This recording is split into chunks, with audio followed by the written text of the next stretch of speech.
professors or students. And so, at this time, we would like, some students would like to share their personal stories on how these insensitive comments have either happened to them and have affected them. So, Yeah. Sophia is gonna share her I'll stand story. up. So I guess for me, my experience has had this like common theme of feeling like I don't belong here, like this isn't a space that was created for me, and I'm creating a space that isn't meant for someone that like me or that looks like me, and it has been reinforced by comments and situations that I've been put in throughout my time here, specifically first semester 1L year, discussing a writing assignment with a learning skills professor, and part of that, those meetings were to get to know us and asking who I was and what my background was. So I disclosed that I had a bachelor's in psychology and Spanish, and currently working on my master's while I'm in law school, to which the response was that I could be a good court interpreter. And I know that to some people that may not seem like anything, but just that level of microaggression and a complete undermining of my hard work and education, it kind of put me in a really bad space, already feeling like I don't belong here, and to the point where I was going to counseling for it, and it was just kind of like the end of the straw, and then continuing on to that next semester, within that same class, after spring break, the professor asked the class if anyone had done anything fun over spring break, and a student disclosed that that student had been to Mexico for spring break at the beach, and the conversation went on. And then the professor came back to that student and said something along the lines of, "I'm glad that you made it back and you weren't assaulted or drugged." And this is stuff that I disclosed in my review of the professor, but nothing really came from it. So it's just patterns of other comments that have happened, but just constantly feeling like questioning what I'm doing in this school, and I shouldn't be in school because I'm not, I don't belong here, I shouldn't be here, and it's just, I'm already battling that as is, and then to have that reinforced by comments from professors. We'll also hear from Melby. Oh, so then, kind of like what Sophia said, all similar, but so then in my classes, the space that not all of my professors, but instances where comments are being made, like, I guess I was trying really hard to keep anonymity, but I just can't without like fully saying it. And all of you know, it's just students here don't.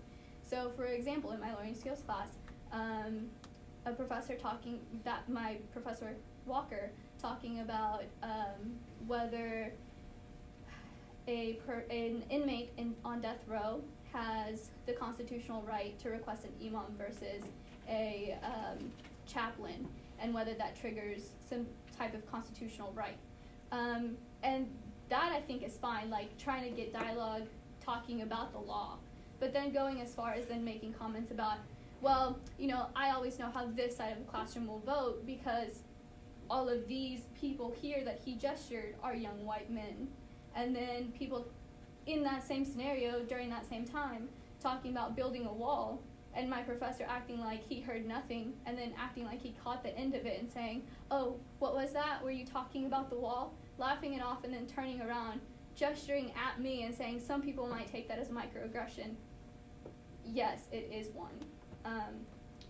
I could go on about other experiences I've had. I mean, just yesterday, I had a student who was giving a tour, and she had those people sit right next to her, and I was having a private conversation with a friend of mine, and she turns around and said, "Wait, you're not a citizen?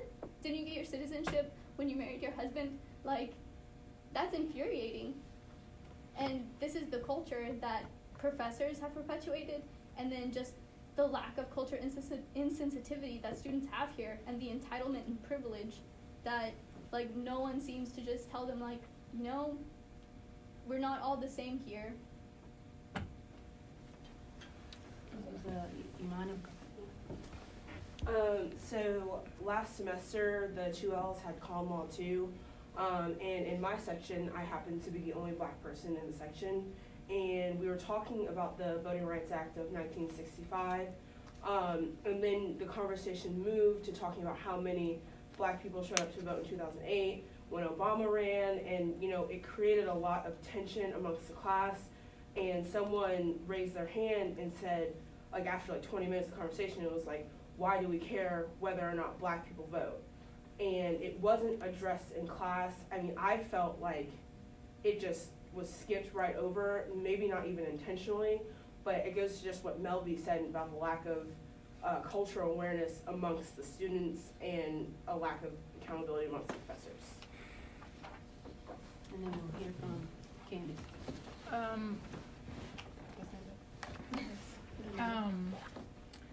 I had an incident happen, I don't know, a couple weeks ago, a month ago, that was outside the school, had nothing to do with the faculty here. But there were students around when it happened, and there was a man outside that was walking towards me and yelling racial slurs, and there were 3 to 4 students that were with me that were Caucasian students. And once we came into school, I spoke with Dean DeSanta in her office, and that was handled well, and I felt supported there. But whenever I encountered those students throughout the day, they made jokes about it. And I mean, I don't know what could be done about that, because it wasn't like during class. It wasn't that a professor could call it out then. But if we're going to address the cultural awareness with the students, I think that's something that could be pointed out, that when things like that happen, that it shouldn't be, jokes shouldn't be made about it, or anything else that can make the person feel like this environment is more toxic than what it already is. So with just those few examples, I think it's clear that there's a systemic problem here. So one small thing that can be done, or it seems small but it would go a long way, is professors being aware of what they're coming to teach that day. So if you're teaching a case that uses outdated language, up front before class starts, tell people, this says this word, we're not gonna use that here, it won't be tolerated. I will take action if somebody does use those slurs and that language in my class. Also providing social context around that. So like Imani said, you're speaking about the Voting Rights Act. It would be just negligent not to talk about the civil rights movement and talk about these things that are happening, because these cases don't happen in a vacuum. There's always something that can be learned by providing that context, and it would benefit not just your students of color in providing a better environment.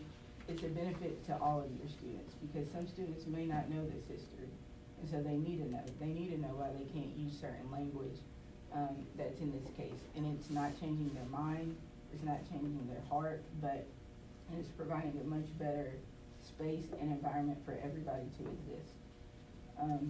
So that's something on a minor level that I think every professor should implement from now on, because there are many classes where you're dealing with these sensitive issues. There's outdated language that we look at every day, and students of color should not have to read that and then go into class and worry, oh, is somebody gonna say this word because that's what's in the case? Is somebody gonna say this? And then having to deal with what happens when that word is said or when these remarks are made. And so a lot of what's been stated today, we feel can be helped and fixed by having cultural competency training for both professors and students. So for the professors, in one aspect, at faculty meetings, we think that having a component of diversity brought up and addressed at those meetings would be beneficial, because it would put, everybody there on notice, and then everyone would be able to at least develop some aspect of diversity and inclusion that they need in order to teach in the classroom. We feel like the faculty, they need certain skills in order to deal with diversity and inclusion, and right now, some of them do not have those skills. So this training will give them the skills that they need in order to better create that positive learning environment that's on the student evaluation at the end of the semester. We also say that, requiring, you have the dean of the dean of students, the dean of OPD, the dean of admissions, the dean of faculty, and I mean, Dean Crawford, you yourself can also attend any cultural competency trainings as well, and bring that back to the faculty meetings and spread that to the faculty members as well.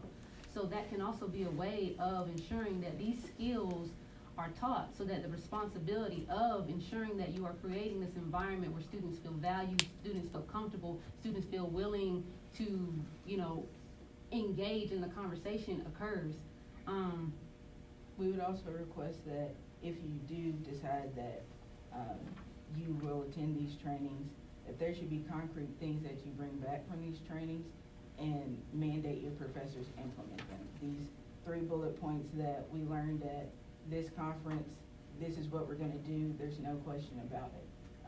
Because without that, professors will still be free to do whatever they may, and there's no recourse for that. So we want implementation of those things. And this reporting, it could happen, you know, maybe 5 times out of the 10 faculty meetings that you have, just to keep a refresher of, you know, so at this training, we learned that these 3 points, and then we come back in another 2 weeks, hey, you know, maybe we didn't get to talking about the other 3 of the 6 total points that we talked about, so let's talk about these 3 points. But these are the skills that you need to have, and you need to learn, you need to develop in order to, basically create that positive environment that we're talking about.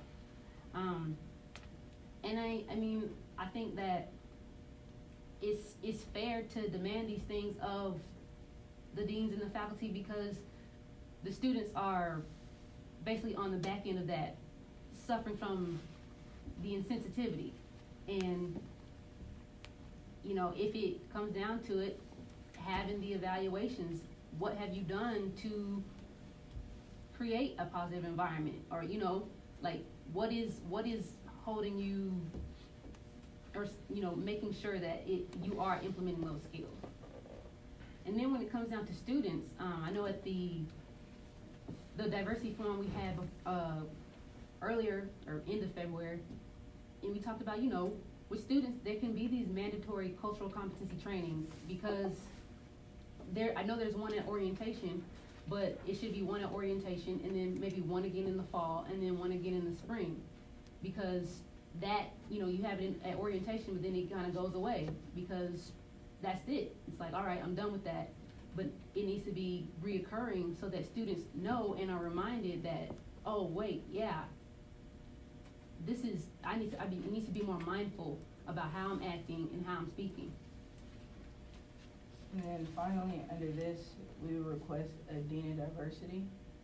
This person could serve as a liaison between the students, the faculty, the alumni, because currently there's a gap. Students of color feel disconnected on all levels with all types of people in this school. So this person would be in charge in not only making sure the environment is one of inclusiveness here for your students, but also helping your students bridge that gap with attorneys that are in practice, getting together with, you know, the Hispanic Bar Society, the Black Lawyer Society, making sure that that relationship doesn't fall apart, because currently it's all on students to reach out to these alums of color.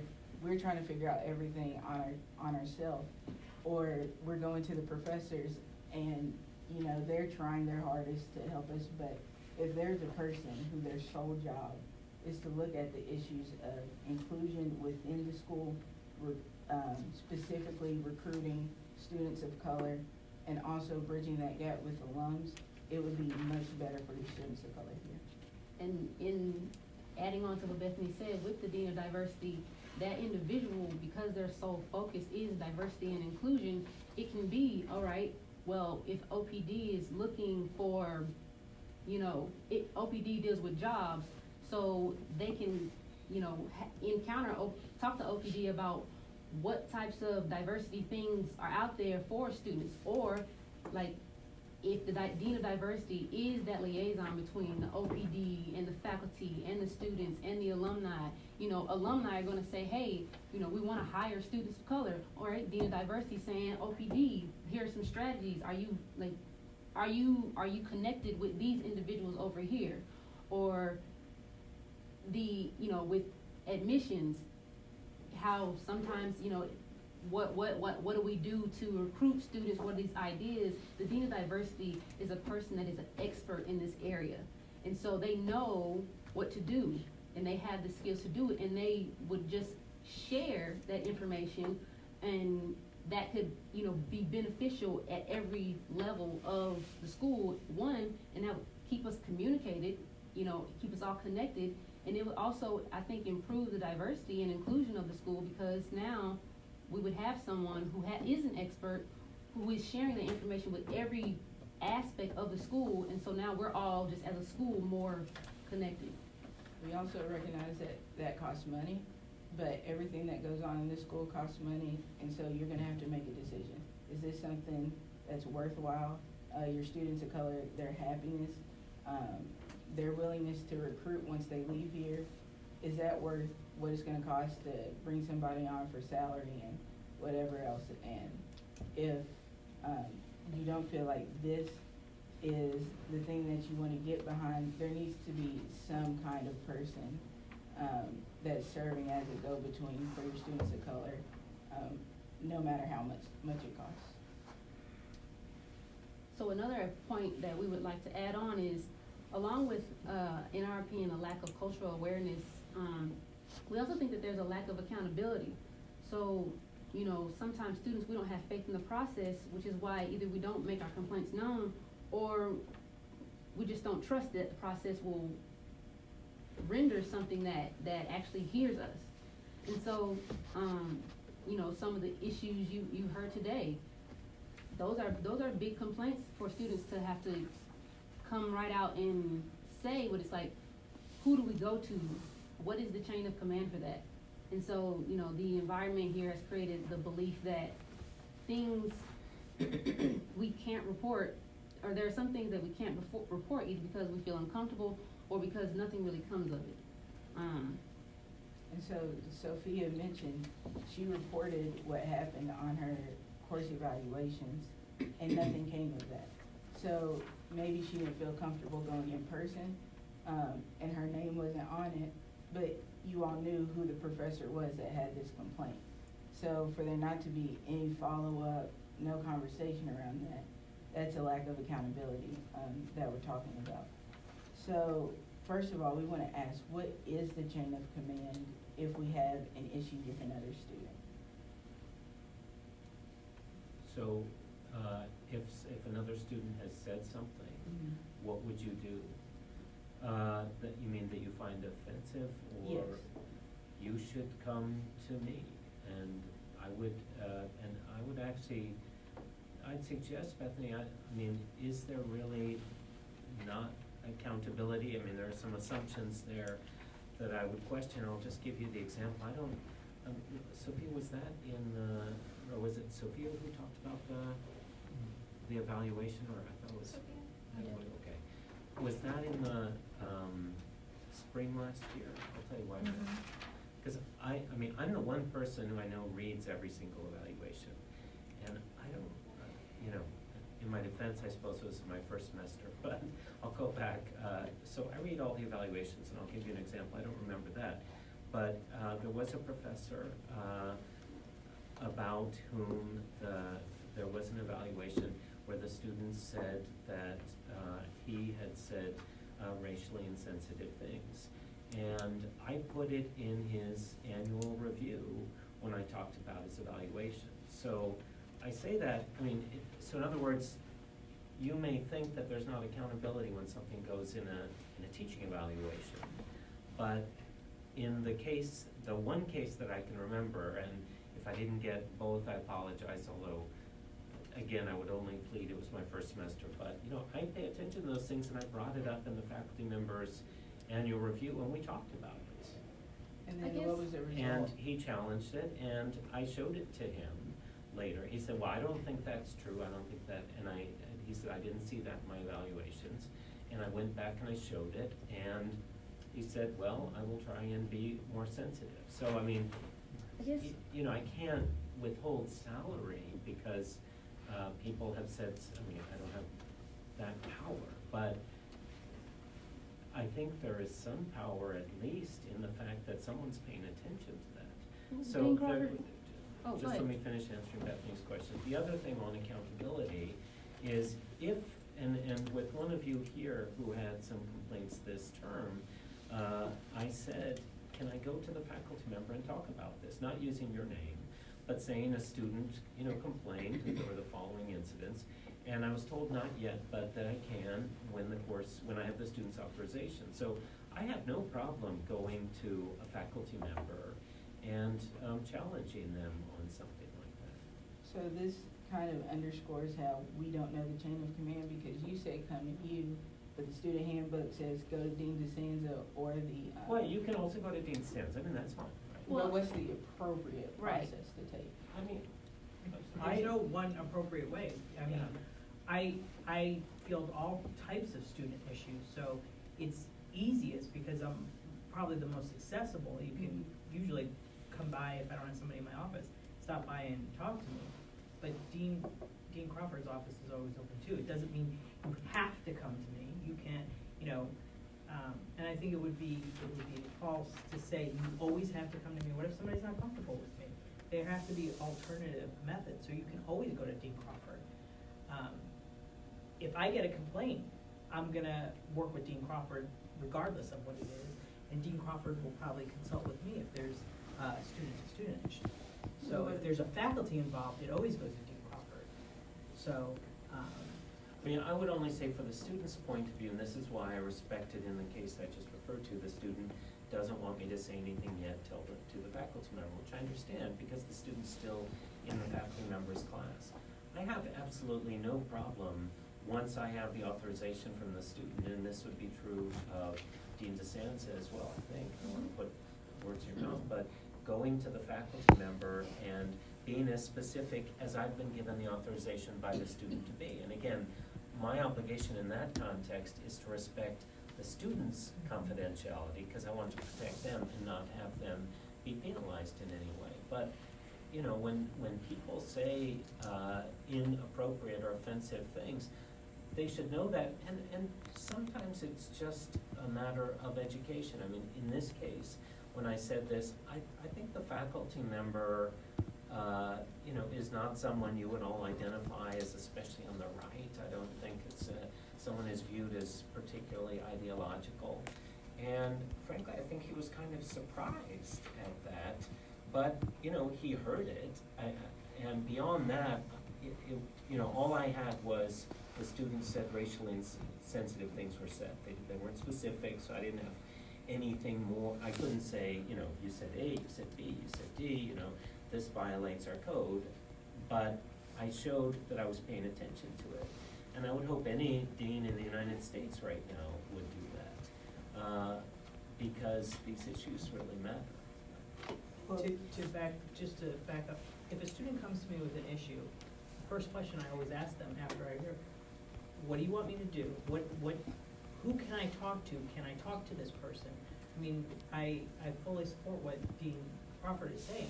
I mean, if you don't want to say anything, some people, and I learned at our diversity meeting, our forum, we were clearly told sometimes it's just a venting session, and we don't want you to do anything, we just want to tell you. So now I'm being much more deliberate about asking the questions. Do you want me to follow up with this? Do you want me to talk to the student? I can talk to Dean Crawford, whatever. I ask those questions about how the student wants to handle it. Often, more times than not, students like, if you could just say something, or don't say something, or I'd rather you not say something to the person.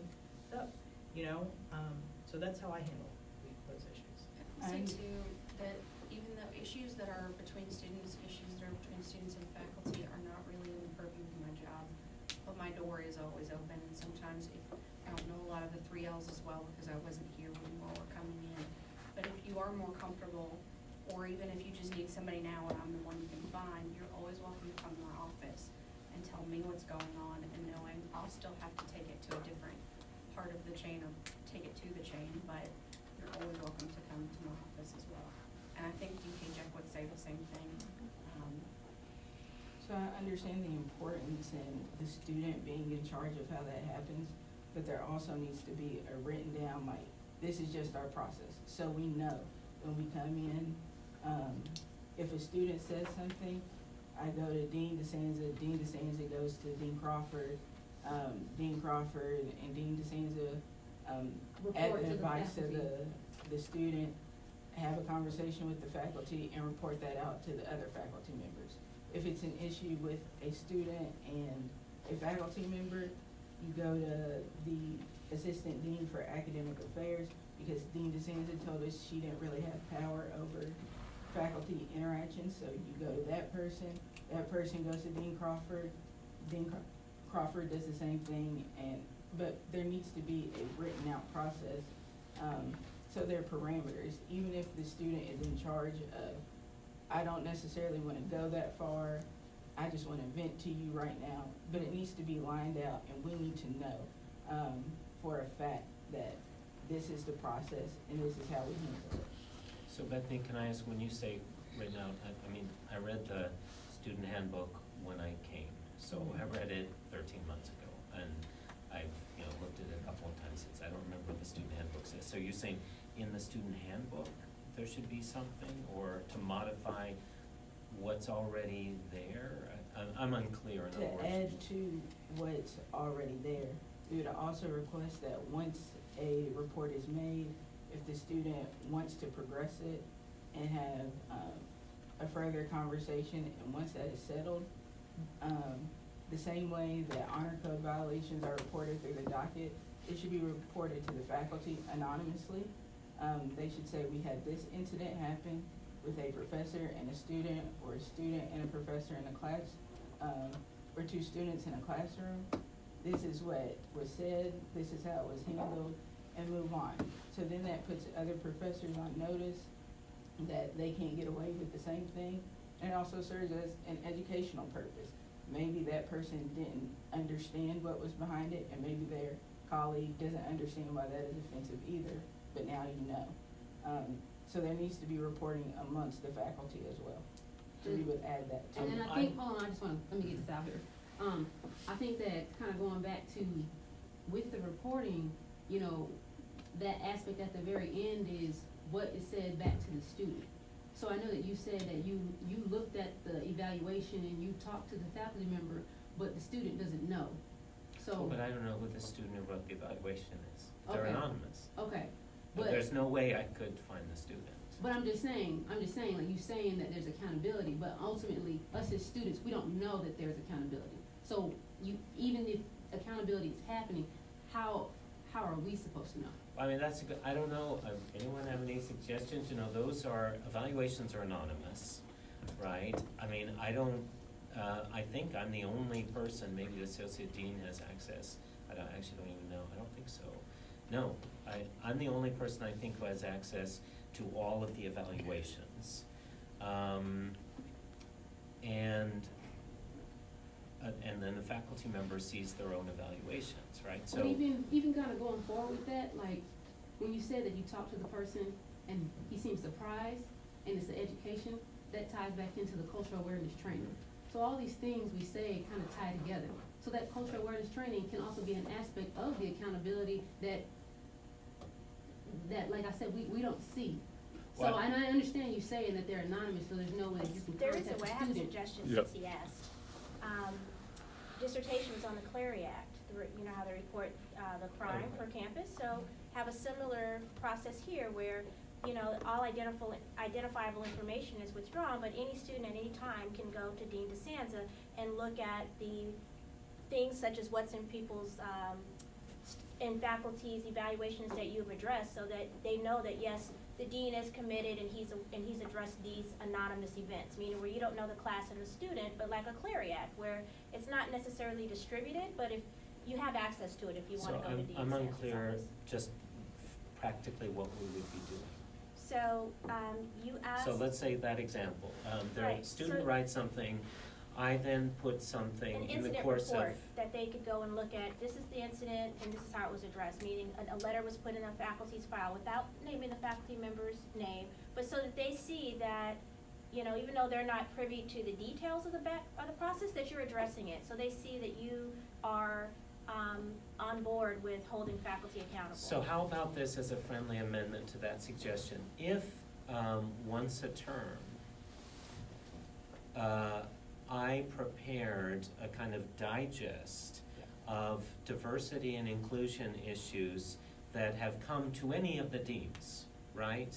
And it can be anonymous and say, you know, here is what happened, and that can be from student evaluations to a student comes to my office or any of us, right?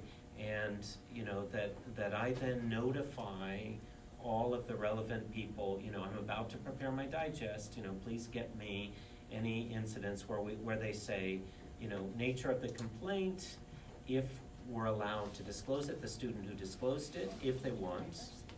What's that? No, I'm agreeing with everything you're saying. Our And- but you're busy, or the Dean of Diversity could do it Well, too. I haven't gotten to Yeah, that okay. yet, because I have responses to many of their All right. suggestions, but I haven't gotten to that. But we could have a digest that then could be on file with Dean DeSanza, and we could even distribute it to Balsa, you know, as the keeper of that document. The same way, honor council violations, all information is taken out and is put in the docket. There were this many complaints of plagiarism, this is what happened, they were held responsible, they weren't held responsible. That's exactly what we're talking about for happening with these types of complaints. I mean, in this case, I might, so Samantha, is there a new diversity chair for? No, there's not one.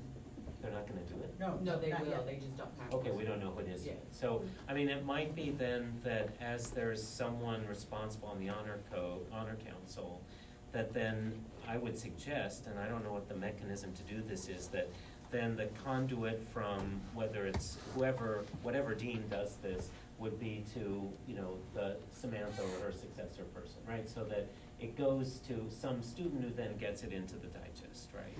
So in other words, some student is informed of this. I'm trying to think of some mechanism to make sure it gets communicated. And there are many hands, John's had his hand up for a long time, Professor Nicholson. I just want to cut in here for a minute. I think the key part of all of this is to not push it back on the students, any students. No. To report out or what have you. Whether you get a dean of diversity or whatever, there still has to be some kind of a process by which reports can be made. The reason people make their reports, I believe, in the student evaluation might be because there is no concrete process otherwise. And I think that the student evaluation should be the exception, not the rule. So you should be able to define some kind of a process between the dean of students, the dean of faculty, and yourself for receiving complaints, for following up with those complaints, and for reporting out those complaints both to the students and to the faculty.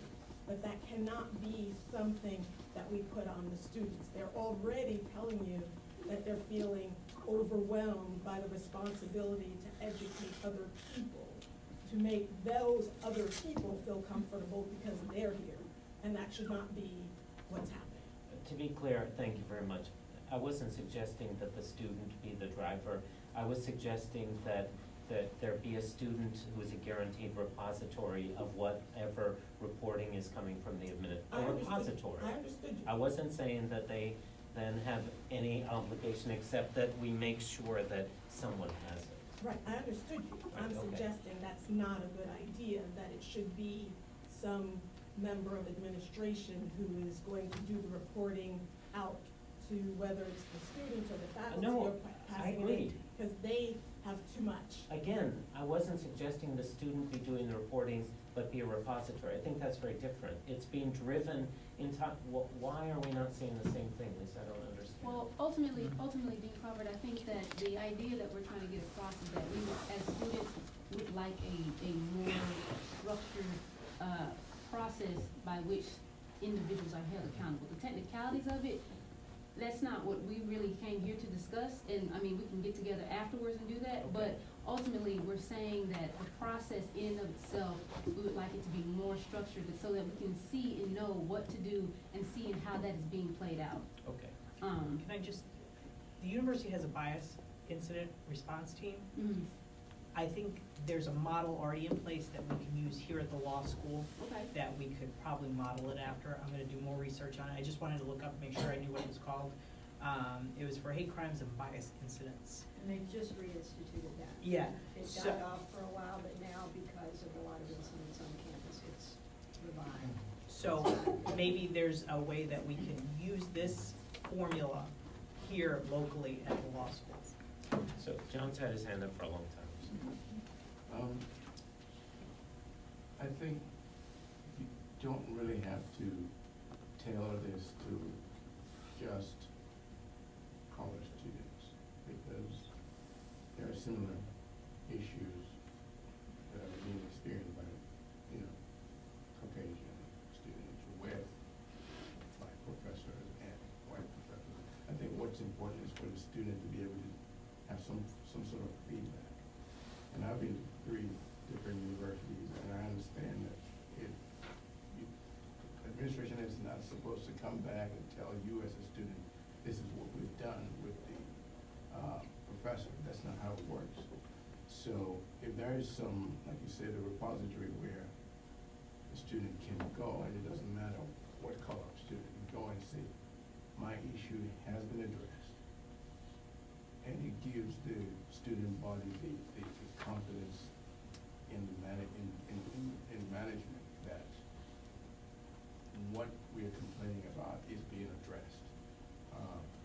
My second point has to do with faculty. Everyone here has a different level of sensitivity, some of it based on our experiences in life. So if you're in a class like, First Amendment class or rights of the unborn, the professor first off tells everybody who comes in there, this is what we're talking about.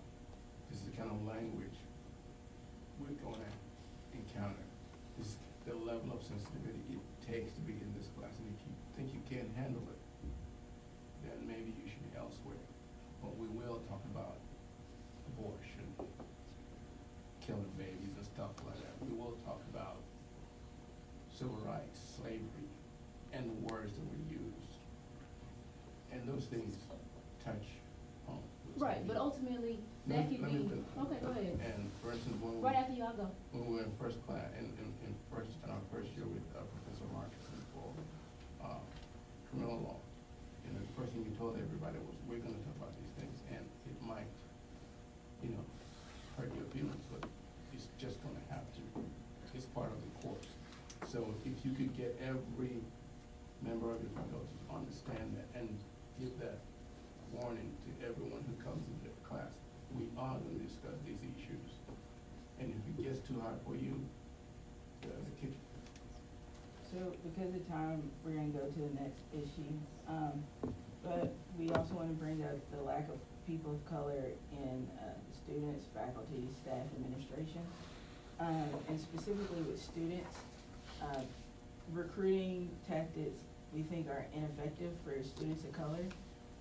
You can't just do what you do for everybody else for students of color. It has to be more intentional. You have to actually want to go and get more students of color and really work for that. So even sending simply a pamphlet that's even tailored to students of color, that's not enough. If you look at the biggest class of students of color, which is the 3Ls class that this school has probably ever seen, majority of 3Ls came here because of circumstances, family circumstances or other things just where they had to come here. It wasn't anything that the school did. But then I compare that to my recruitment experience, and there was a very intentional act that was done that convinced me to come here versus other places. And probably the majority of the people in here don't necessarily have that intentional act, but it was circumstances. So in absence of those circumstances, you've seen the numbers of students of color dwindle every single year because those same circumstances haven't been present. So we want to present a few things that maybe you could change and modify to increase the number of students of color here. So some of the solutions that we think can be implemented are, when you're going on these tours, tours to other campuses, I mean, in essence, you have an individual of color on the admissions committee. you can take that person along with Dean Farrell on these tours to attract students of color. Or you can take students here at the law school. You know, I think that we are more than willing to help. The issue comes along where we just don't feel like it's being reciprocated. So we want to be be able to assist in recruiting students, but we don't want that to just be what we do and then we're forgotten about. It has to be an ongoing relationship, and support needs to be both ways.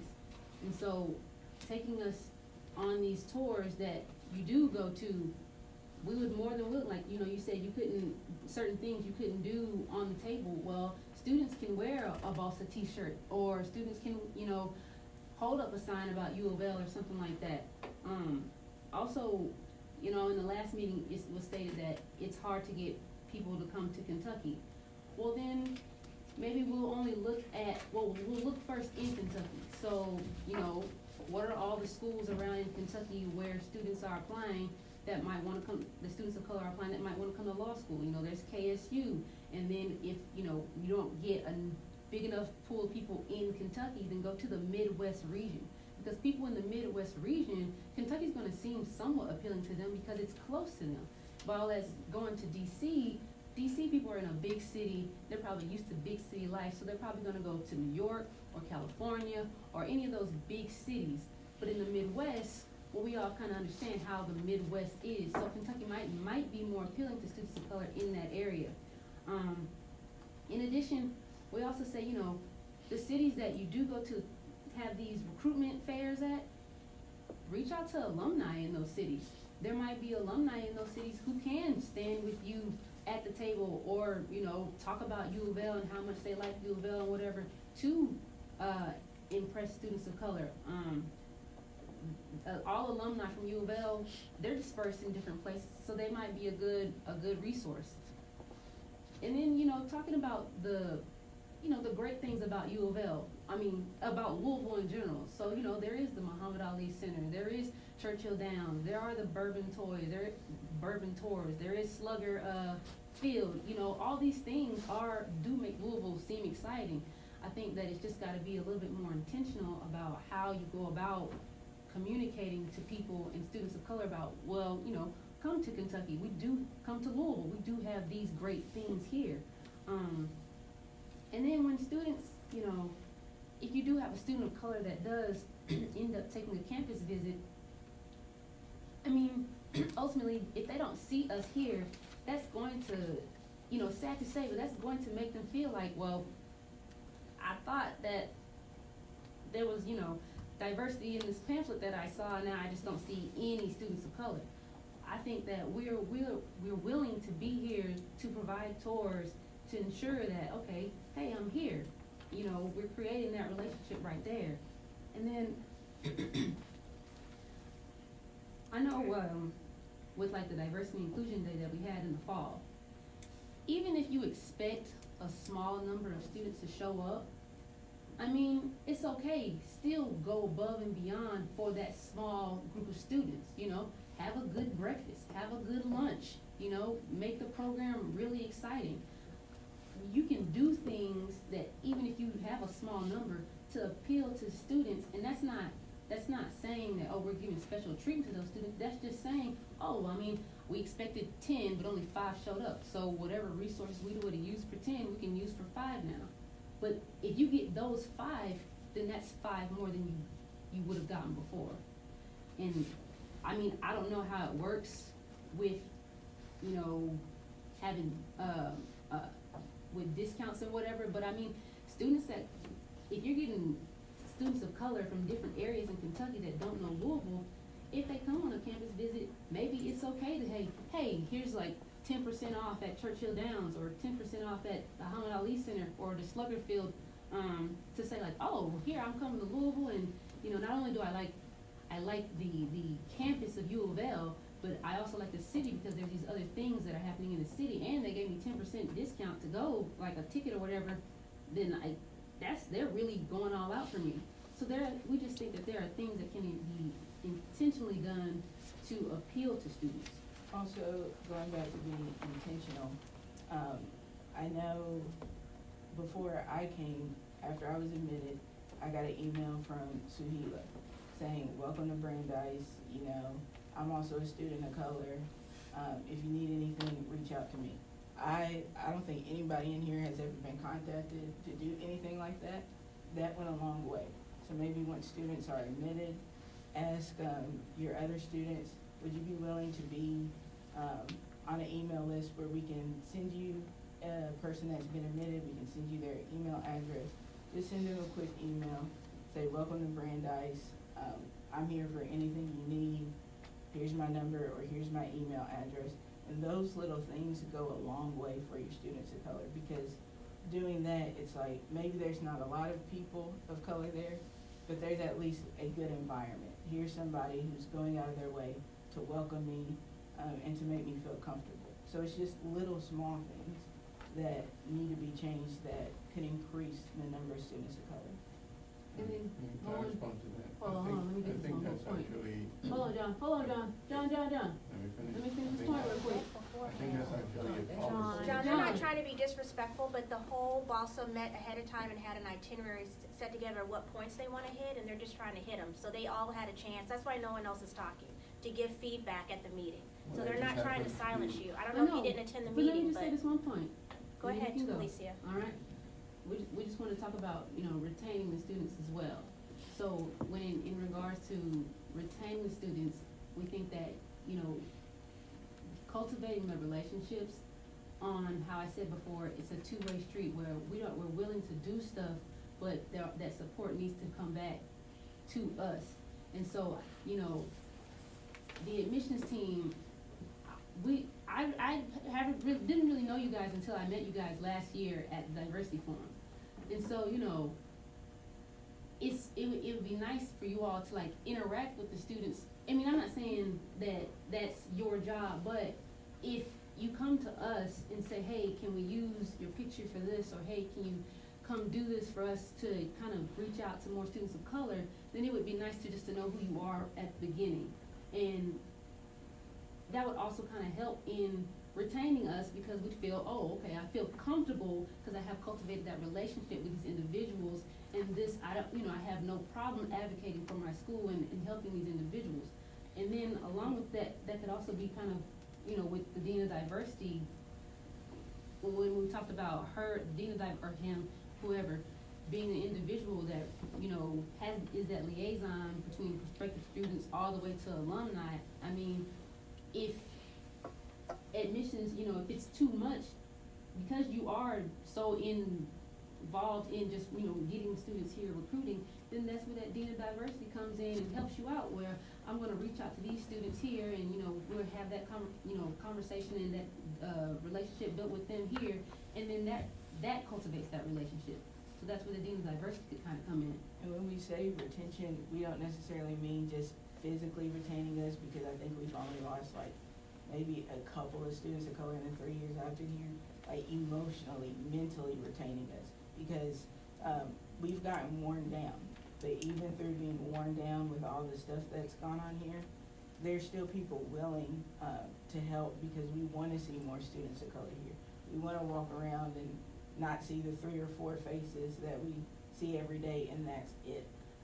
So retaining, it doesn't stop with us just being physically present and just saying, hey, we have diversity numbers, you're here. We're not emotionally invested, and we're not mentally here. We come to class, we go home. But I think along with that, it's like, despite these hurt feelings, we are still sitting here today telling you that we are willing to make U of L a better school, because we want this to be a better school, but we want y'all to be willing to help us do that. And so it's got to be both ways. And then just kind of one thing we noted about, you know, this doesn't have to do with, this kind of goes back with cultural awareness. So we just, you know, we noticed that on the schedule that there are some professors of color who won't be here in the fall, and that's just what we noticed on the schedule. And just like, if we're trying to increase the number of students of color, then at least maybe there's a way to have visiting professors of color substitute for those professors while they're away. just so that you can maintain the diversity aspect that is here, even in their absence.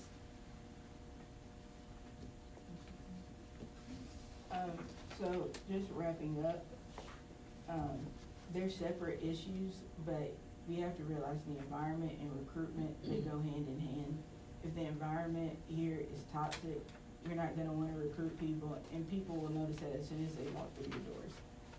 And so you won't get anybody.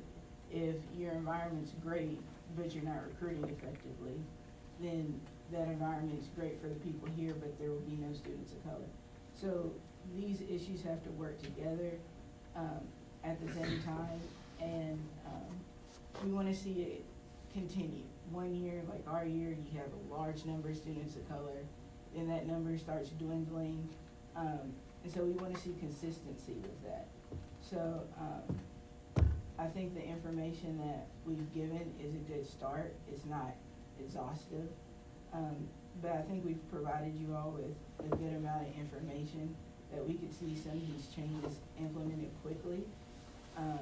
And we think some of this should be discussed at the upcoming faculty meeting on April 16th. Talk about implementing diversity aspects at the faculty meeting. Talk about using some of these disclaimers at the beginning of classes if you're covering a sensitive topic. Those things can happen tomorrow with an email. We would love to see things start to turn around and improve here quickly. And so kind of going with, just seeing an increase of students of color, we just wanna make it known that, we know that diversity encompasses a lot of different things, but we also wanna make sure that diversity, like students of color in diversity does not get lost. And so, I know that there can be a multitude of diverse students, and that's a great thing, but we as students of color don't want us to get lost in that. And so, the increase of students of color should still be something that you're looking for, even when you're looking at your big diversity number. In the interest of time, Dean Crawford, are you able to, I want to give you an opportunity to respond. Sure. So this is very helpful, and I think actually, these suggestions really help detail additional things that we can do in addition to things that internally we've talked about. So let me share some of the steps we've talked about since our initial meeting with a smaller group of you, and I don't refer to the last session that Dean DeSantis had. I wasn't there, but a meeting I had subsequently. So, first, I'd already talked internally and recognized the importance of having a Dean for Diversity. I'm in the process now of having what are called the work plan meetings. Actually, it's not yet. Because I don't have an associate dean now, it's being pushed aside until the beginning of April. But starting in early April, I'll start to meet individually with faculty where we go over what they're gonna do for the next year. My hope is to ask one of the faculty of color to serve in that role. I agree with you, Bethany, that I wish we had a budget to hire a new salary line. Right now, as you know, you may know, I don't know, the university is imposing this 5% permanent budget cut on us, which we have to meet. We don't have any resources to, a line is not easy. However, my hope is that I can convince a faculty member to serve as the Dean of Diversity and then be relieved of most other service obligations, because that will be heavy service. So we'll have someone in that role. So I agree that that's important, and perhaps, we'll see how that gets developed over time. I think it's very appropriate then to, and I love this suggestion of having some sort of regular, whether it's quarterly or by semester, digest of incidents, so that and even make that available to faculty as well. Because I'd suggest that, you can do trainings, but in my view, and I'll continue to consult with faculty about this, the faculty of color about this, one of the more effective ways to begin to change behavior over time is that people start to see a record of things, and that creates some accountability, right? That they see that there's a problem. Another idea, and this, you know, it's not exactly training, but it would have a training function. So, and unfortunately, I was looking as you were talking for my notes on this meeting I had with Professor Trucios Haynes, and I couldn't find them here, but she and I met recently talking about these issues, and she had a great suggestion for faculty meetings going ahead next year to devote 10 or 15 minutes at the beginning of every meeting to discuss a topic that could be some variant of diversity and inclusion or classroom dynamics, and she really, brainstorming with me, she just gave me a great list. So, you know, that might serve the function. I mean, I will tell you, and I would defer to faculty here, and when I say faculty, I mean the faculty present. Before I came, apparently, Dean Duncan had a mandatory training, and I'm not sure that, you know, sometimes when you tell tenured adults that they have to do something, they react not in the way you want them to. So you have to find the mechanism that gets them to hear it and understand its importance. So I like the suggestion of doing some kind of training, and I think we have to figure out what's right for our environment. Can I So, just say to that point? yeah. Our first year, I think I speak equally for everybody in the Fair class, we really didn't have many complaints or issues as far as professors. So maybe professors were upset and didn't want to do all that, but at least myself, I didn't really have complaints and issues like the 2 L's and 1 L's have had with professors. It's been since then that issues have come up. So maybe faculty was in distress, but your students weren't. Well, I mean, so, and your conclusion from that is that a solution to that is training, so, is sense, no, I'm trying to understand the conclusion. Whatever was happening our first year here, as far as the environment, that should be replicated, because we really had no issues, with faculty our first year here. And along with the training aspect, earlier when we talked about having someone come talk to faculty at the faculty meeting, I mean, the faculty meetings are open, so that's not forcing anyone to go to something or forcing anyone to do something. I mean, here we're having this person come speak today. They're gonna talk about the diversity aspect. If, you know, faculty pushes back on that, I mean, well, what are they so upset about? This is a faculty meeting. Someone was asked to come speak on a diversity issue, and then you get to leave. So I think that, you know, that is a way that this can be implemented with, and be effective. And also, earlier when we were talking about if in that person that reports, you know, if you and Dean DeSanza and Dean Farrell and Dean Hayjack and Dean Lars, all y'all deans, if y'all go to these trainings and y'all bring back and y'all come back to these faculty meetings and say, hey, you know, these are 3 skills that we learned at this training. We think it'd be really helpful to you in the classroom. I'm giving you skills.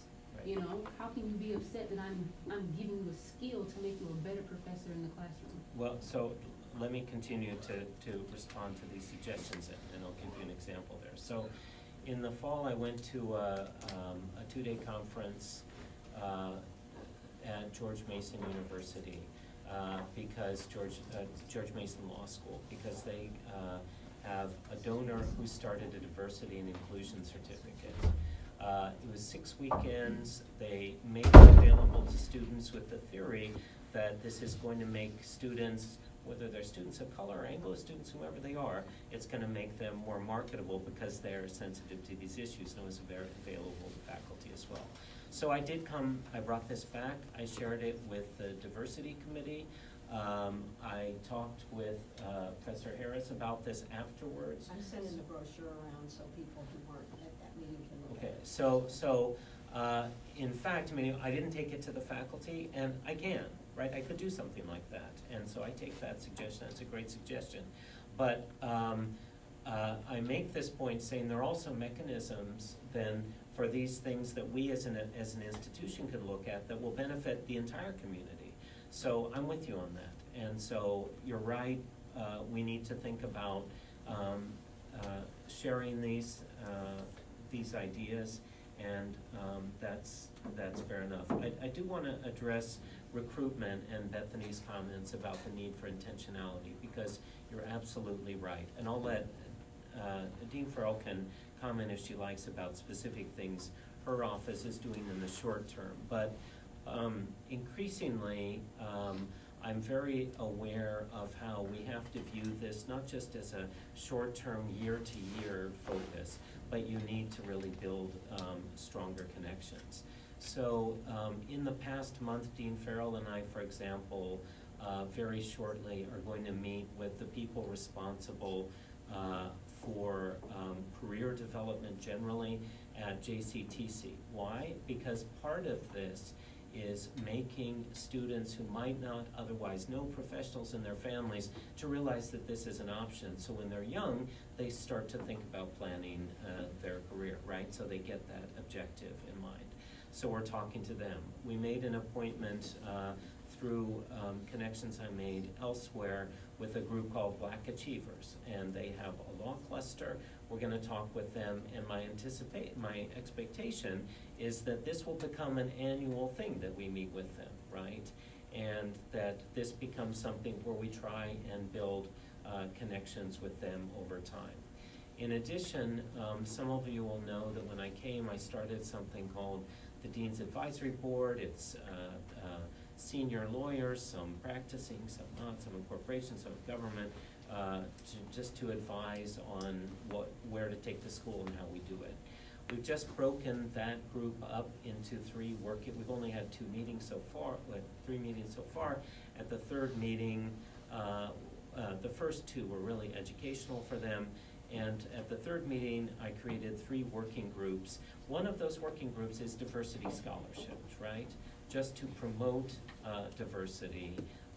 And in particular, I think we all recognize the need is, per Felicia's comment, is for diversity of color, right? It's not just the diversity in the broadest sense, although the law, of course, requires us to cast the net very broadly. So, you know, that's not going to transform the number of students overnight, because you don't raise scholarship funds overnight. But, you know, I'm going to have a group of people for whom this matters, who I'm going to be working with, and we're going to try and figure out with that one particular goal. So, you know, I hope that represents that. I think your word is exactly right, Bethany, that it should be intentional, and that's the focus of that. In addition, I and the deans at the other law schools are working with groups in the KBA and the judiciary and even the government to try and revive the CLEO program, which was a good source of diversity and died because of legislative budget cuts. So it seems like that's going to be able to be revived. And again, there's intentionality there. We're creating a nonprofit to try and fund that. It's not going to happen overnight, but you know, I hope it's a demonstration of that intentionality.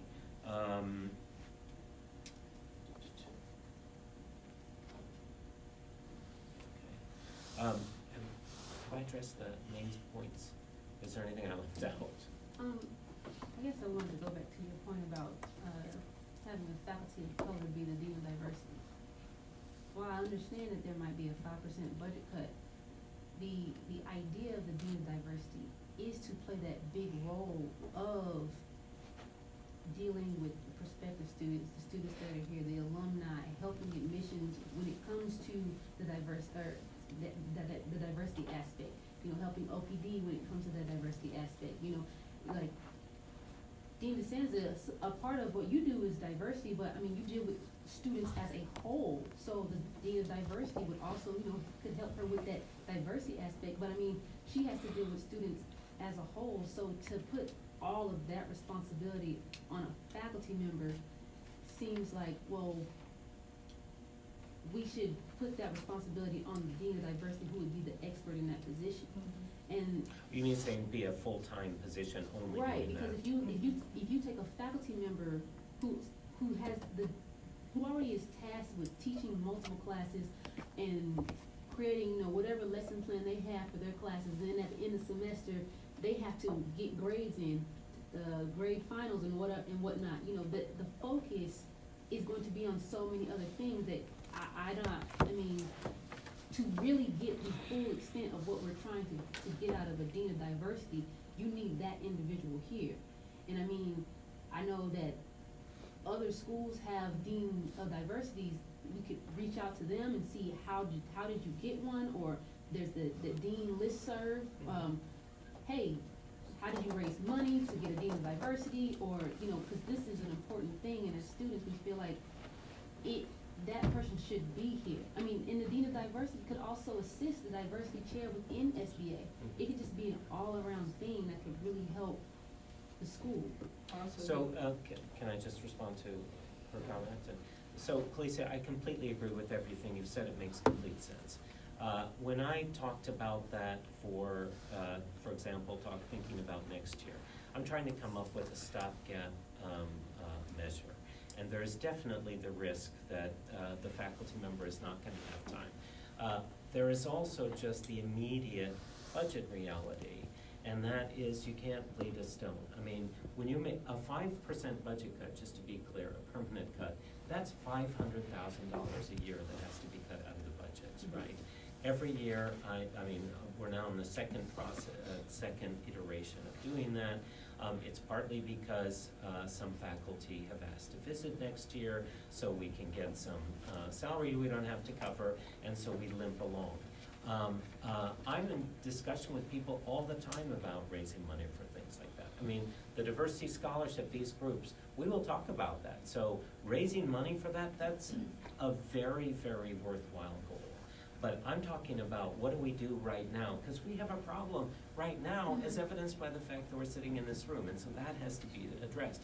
I don't have, to have a salary, and, even if we were to pay the person less than they should be paid, to pay the salary and benefits, that's $100,000 I have to find somewhere, right? And when you have to make a $500,000 budget cut, where does that money come from? Do you see my point? So I'm really talking, I think your point makes perfect sense.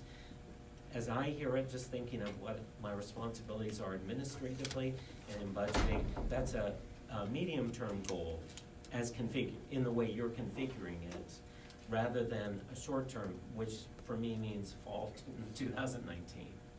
I also don't think it's. I just got a quick, my only statement, and back to that would be, where does fixing this diversity problem fall in your priorities with these budget cuts? Because I understand you got budget cuts, but still, there's everything else in this school is getting paid for. So it comes down to, where on this totem pole does making this diversity situation and increasing diversity fall in line on that totem pole compared to everything else going on in this law school? And if you say it's top 3, then 4, 5, 6, 7, 8, 9, 10 should fall to second place to diversity. So like to come up with funds, in my mind it comes down to, where do you want to put your money, and how important are the places you're putting your money, instead of putting your money that's going to help out the students of color and the atmosphere in this law school, and to increase this diverse population in this law school. Because in my mind, the way it seems like it's going, we're going to end up like it was my 1L year, to where we don't have any African American students that are going to graduate, because either they transferred or we just didn't have a great number to start with. So that's just my thought on the whole 5%, 500,000 budget cut. But where, like, how committed are you, and where exactly in line does this Dean of Diversity and fixing this major issue fall in line with the priorities for the rest of the law school? Brandon, that's a very fair question. So I would say it's not the top 3, it's a top 1 or 2. And don't take what I'm saying, look at what I've done. I created in this board that one of the 3 working groups is diversity scholarships. That's the name of the group, diversity scholarships. The other groups are scholarships and special purpose funds, by which I mean things like the loan repayment assistance program, that's a special purpose fund. So diversity scholarships, scholarships generally, and infrastructure. Those are the three groups. So, I mean, I can only tell you, I mean, do I think it's important? I think that shows it's important. Do Dean Farrell and I and her staff talk about this stuff every single week and monitor this? Yes. 2 days ago, I had my monthly meeting with the provost. Each of the deans meets with the provost once a month. And on the admissions report, I said, the first thing out of my mouth, I said, because of the limitation in scholarship dollars this year and the instructions that we have had from the budget office, this is going to hurt our diversity more than anything else. So I'm not saying that just for her information, I'm saying it because as a university, right, we're always hearing that this is an important goal, and I'm making the case that we need to focus on this, right? So, you know, I have only so much leverage. She hears it, you know, I hope they register it. So that's all by way of saying, you know, I go out, in fact, I've made an appointment to talk with one of the people on that diversity subgroup today, because I'll spare you all the details, but we may have funding for one Clio Scholar next year, we may not, and I want to see if we can get someone to pledge to back up that, and so that I can make the commitment, right? You know, I'm spending a good amount of time focused on this because it's important, and it's important quite apart from the fact that it's important morally, it's important socially to do this. It's important because we're training people to go out into this society, and people in this society want to deal with people who look like them, right? And our society, as you and I both know, is almost not, you know, I'm no longer going to be in the majority soon, and so we have an obligation as a law school to train people who look like the society and who have experiences like the society and who are sensitive to different concerns. So, I mean, it's important in so many ways, and you know, I don't know, that may not, I'm not trying to, in mentioning the budget cuts, I'm not trying to use that as an excuse. I'm trying to use that to explain the constraints and say, well, so you try and move in another direction, you know, and, you know, you see what you can do. And one last thing on that, but also at the same time, when you get a dean of diversity who's connecting everybody, connecting to alumni, collecting the students, connecting to everybody that's in the profession of practicing law, that can also bring people to want to give more money to the school that's never gave money before, because they see like, okay, we actually have somebody who's trying to work to increase diversity in the law school, so I'm more willing to help out than I was before, because we never had this situation happen before. I mean, I agree with you, but you know, that's my hope in having, because right now we don't have targeted diversity scholarships, right? So with this group, if they can, and again, unfortunately, this is not a 2019, 2020 thing that happens, right? Funding scholarships is a longer, not long term, but it's a longer term game, right? But if we can start to say, look, we have, you know, established these scholarships to do this particular thing, won't you join us? And I should say, since you've asked me, because I think the best way to prove, you know, to prove that it's a priority for me is to show that, is not just for me to say, yes, it's important to me, but to give you examples. One of the first things when I came here, I started to endow personally a scholarship. There's a preference in that scholarship for a student who is African American, right? And I didn't do that, I mean, I could have said, you know, for an Arab American student, right? I mean, it could have been, you know, for anything, right? You have to say preference under law. You can't say, you know, he goes to an African American. So I value it personally, right? You know, I value it for the institution. We talk about this stuff when we're trying to do stuff. But, you know, unfortunately, it's not a thing that the funds, at least, don't appear overnight. I just want to say this really quick, and I'm saying this not in my capacity as Dean's Advisory Council, because that's different. I'm happy to help you try to brainstorm, but I'm saying in my capacity as policy advisor. And I think what the students are trying to communicate is that I don't think, based on my conversations with them, they question your commitment to increasing diversity in terms of the student body and whatnot. So I think that they're very grateful for the scholarships and the examples that you gave. So I don't think that's even questionable, to be quite honest, which is good. I think what their concern is about the Dean of Diversity is by not having one, they're concerned about the systemic issues. So even if you have these great scholarships and you're bringing in more students, there's still, on so many levels, there's so much bias within the system that they're concerned about the system, which is creating the climate, which is making them, why we're having the meeting. And so their concern is that I think if you ask them, they might even prefer the scholarship money go towards they want an advocate. They want to feel like they're not here alone, that they have a support person that's not just Professor Powell, not just Professor Nicholson, not just me, but someone that is here, continuity. They know that when they leave, because most of these are 3Ls, and I commend you all today for doing an amazing job, but they're trying to leave a footprint and a framework in place so that the other students behind them have that support system. So that's the concern they're expressing to you. And again, I'm happy to brainstorm with you about finding that funding, but that's what they're saying. And so they appreciate what you're doing, and I want to make sure I emphasize that. So they're not, they appreciate you, but that's the concern. So, well, that actually, just if I can respond to this, and because it touches on Brandon's question, or Bethany and Calicia's points also. I'm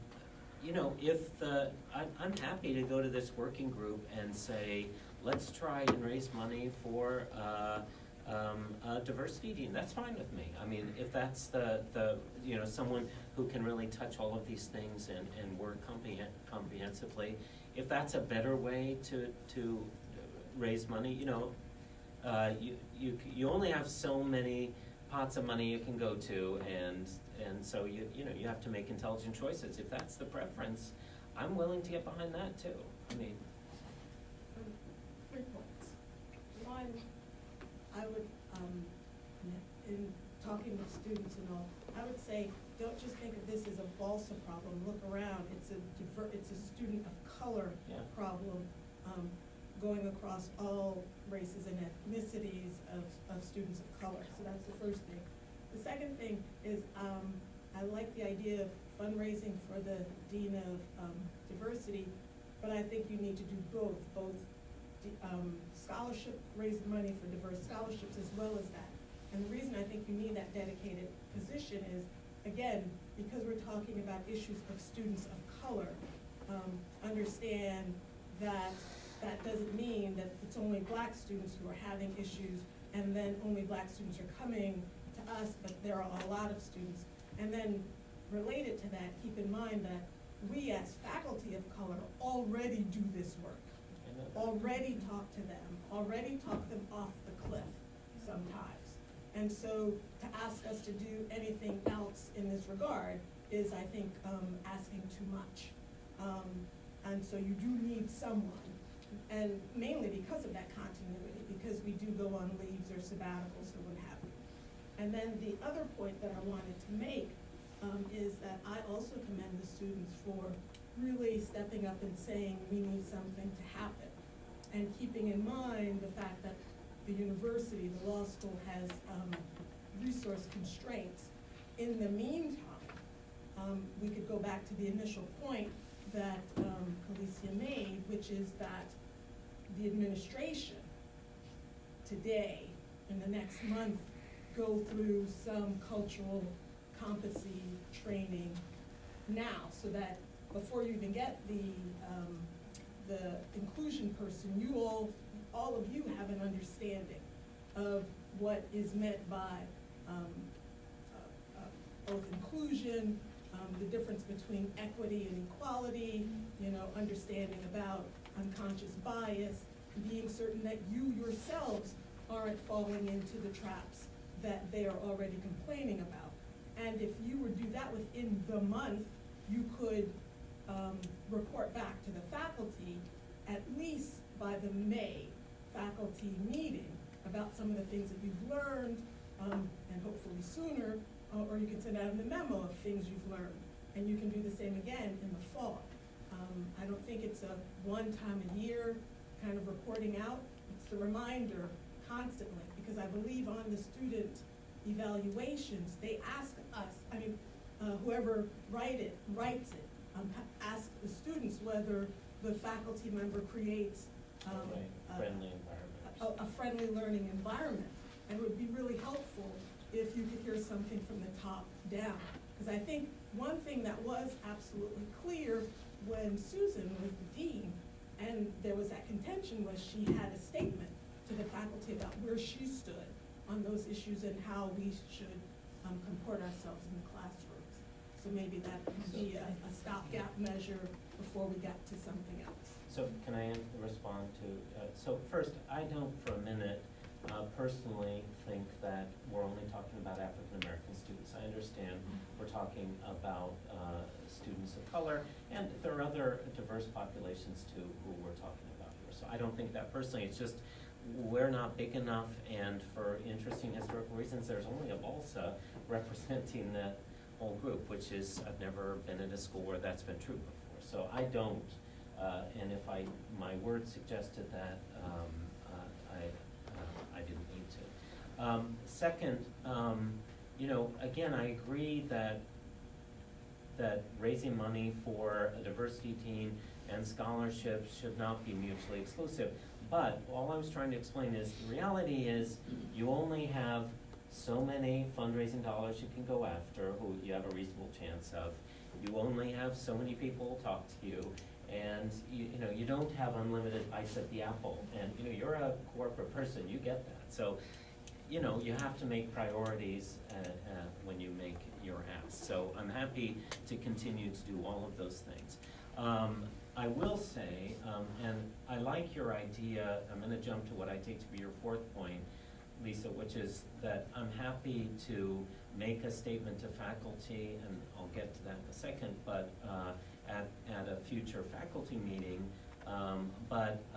For us right now, I think that to ask us all to do a training in this month running up to graduation, when we're down an associate dean and I'm down a development director, I just don't have the bandwidth to do that right in the next month. And I understand where it comes from, but you know, I went to a diversity training 2 days in October that I described at George Mason. I spent all of yesterday as a Bingham Fellow, was all about equity. I used to teach the difference between equity and equality. We had all these people from the Jefferson County schools talking about the race problem. So, you know, at least in my case, and you know, as a white person, it's important constantly to be reminded of these things, even though you know about them. I get that. And so I'm happy to talk to all of these folks, and we can do stuff, but I'd rather beg off that a month is just, at this particular time, would be rough. But on the saying something to faculty, I meant to say this earlier, so I appreciate your mentioning this. I didn't do my dean's report at this faculty meeting, and I put it at the end. Usually the dean's report's at the beginning, and I put it at the end because we had other things that we hadn't gotten to at the faculty meeting. I thought it was important that we get to them. So I didn't get to say this, but one of the items I was going to talk about was culture, and I was going to talk about my meetings with not only students of color actually, but with other students, and talking about some other incidents of culture that I really feel we have to address. So I think that's important. It had been my plan to do this at the March meeting, but we didn't even get to half of the agenda that we had. And so that is, you know, it will be on the agenda for the April meeting, but I agree that this is important. And after today's meeting, I can give it, you know, an additional focus, because it's important for faculty to understand this. And so I'm happy to do that, and you all can be there and keep me honest, because faculty meetings are open, and you know, you're welcome to come. So you know, they're public meetings. So I'm happy to do that. And I will reiterate, as Professor McNeil, Professor Nicholson said, I agree. I admire you all for caring enough, even especially most of your 3Ls, to show up and articulate these complaints, because they're important. You know, I will try and do what I can, and I hope I can, you know, move the ball along in the right direction. Well, we have gone over your time. Thank you for being so gracious with your time. We're Oh, over no, here. it's everyone's time. But, I mean, if there's anything else, I don't wanna, I'm I'd like to happy, make an I'm announcement. here, okay. On Monday, we're going to have Kelly Watson, thanks to Professor McNeil. The diversity committee is hosting her, and I hope everybody in this room will come hear her. She's the chief diversity officer. No, for the Chief city. Equity, I was with her yesterday, Chief Equity Officer, Okay. which goes to Professor well, Nicholson's point. I thought it was diversity officer. That's what she had. Okay, She had on her Chief Equity tagline. Officer She has on her for tagline. City of Louisville, so she's had a very interesting journey, has JD from Vandy. So I hope everybody here will come to the program, free food from Mark's Feed Store. And incidentally, Professor McNeil. speaking of Kelly, actually, because I spent yesterday with her, and I said, so she's a lawyer, and I said, and she works for the city doing equity, and I said, you know, could you use legal externs? And I said, you know, students have to do these externships, and so earlier today, I emailed her, and I introduced her to Professor Jordan, and, because she was very excited at the thought of having externs working on these things. She's working on developing policies for the city on these questions. That's legal work. She's a lawyer, smart, she's nice, you know, so, you know, I hope that we will have a longer connection with her than just, you know, Monday's event. For everyone in this room. Can I just say something? I couldn't resist, I should've. I wanna commend the students for what they did and standing up, I appreciate that. And I just wanna say, and I've said this to you in private, that, the faculty of college go through some of the same things that, you do. And, this is nothing against you, Colin, or anything, you've been here for 3 or 4 games, but these problems are definitely structural. And I think the reason why there's some hesitancy is because you know this is gonna be a fight with some faculty members. But, we are at a point now where the fight must be had because all of this stuff that's happening outside is happening here. You notice all of these remarks, and you could be Republican or Democrat or whatever, but these remarks are inherently racist. What remarks? Build a wall. Build a wall. Oh, I see the things. Are yeah. you a citizen? All of the people are white, so you know how they're gonna vote. I mean, all of these things, and this is nothing new. I mean, for 25 years there have been, I can go through instances, and you can't fight every microaggression. I keep a letter in my drawer just to remind me that, you know, this stuff never goes away, it always adapts. I got a letter from somebody, when I first started here, Professor Powell, you were as stupid as. From a student or a? I don't know who it was from, signed a white person. I keep that, so, you know, that's the context. It was underground and it goes up and down, and when students stand up, sometimes it gets more intense. It's about to get intense now, so I'm not throwing any bombs or anything. But if we deal with this problem, it's gonna have to be structured. A stopgap measure is not gonna work. I don't think any faculty of color is interested in going around to their colleagues to try to explain. Some of them are lost. They will never get it, and they hide behind whatever constitutional amendment, and they talk about their ability to say whatever they want, and they will do so. And I'm still bitter because of the last incident where we stood up and the person who said that was made a victim, and colleagues stood behind that and said nothing. And so, I'm at a point now, it's like, whatever. And so, I think we need to get behind this. If we had a fight, we had a fight. But a faculty member of color in this position, now, we need somebody outside, we need to find a way to get the money, and we need to do it. And you just have to realize that some of the faculty, however, I don't know if they're racist or not or whatever, but they do what the hell they wanna do, and that's that. And, you know, you have to pretend to be nice, and I come in, well, I shouldn't even be here, but you come here, you have to play nice, you have to say that, and you can't disrespect somebody who says whatever the hell they want to, and then when they get it back, then you're the angry black man. I'm getting angry now, because I'm always playing this role, yes, but it's not like that. It's not like, and people go up to the line every day. Students, Yes. some of the things they say in these student Disrespectful. evaluations are absolutely astounding. Students sometimes will challenge you, your authority. Every grading period, I hate it because it's always a student who will come and challenge your authority. When I first came here, they used to do resume checks. So where would you go to school? You're interviewing me, I'm here. One time in class, several years ago, I'm lecturing and there's, critical race theory. They're telling me about, and I said, do you know who I am? Do you know who I am? And that was a joke around the law school, but to have to do that, my white colleagues don't have to do that. They could be horrible teachers and they just stand up and it's fine. There's a presumption of competence. And it's even worse with black women, intersectionality. So I'm going off and off, but this is just like for me to vent and everything. But, these things are real, nothing new, and it's coming to a head now. And so we need to do something about it. And this is a reality. This is a reality. Sometimes we don't even say anything. It's not even worth it. So Microaggressions are real, and you just deal with them. And I can't fight every racist battle every day. I have a life.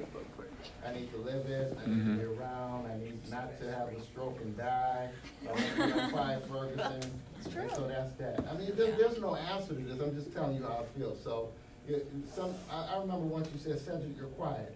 Yeah, I'm quiet because this is what happens when I start talking. That's what So, Cedric, I see you have hands, can I ask you a question? So, because one of the reasons, and you all can tell me if you think this is wrong-headed, one of the reasons as I've tried to make sense of this job over the past year that I focused on diversity scholarships is because it seems to me that, that the way that the culture is gonna change, the best way that it will fundamentally change is when it starts to look different. And we start to, Obama, that only helps so much. Let me say this. I think for years, this institution has kind of taken a backseat and let us faculty of color fight the battles for the students and talk to other faculty members and say, hey, we heard this, you shouldn't do that. That's not my job. And it makes us tired. Yeah. And if you look at it, that's why so many of us will be gone next year. Now, mine is a podium visit. I'm only intending to go for a year. But if the climate is bad when we come back, that makes us more reluctant to come back.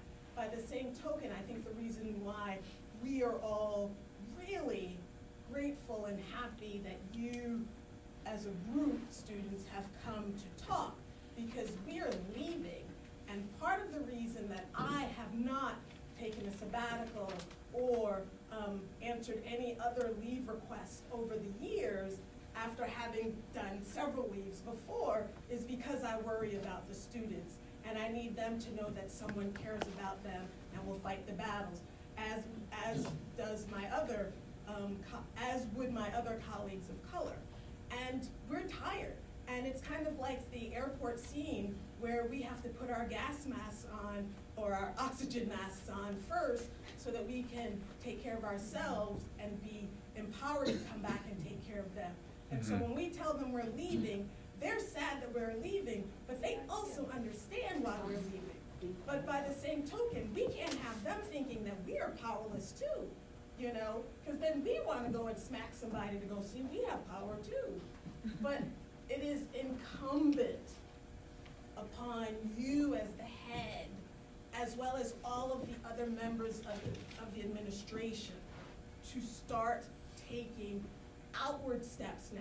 I know, talking to you, that you do try to avoid situations by talking behind and taking care of things behind the scenes, but people have to see your actions.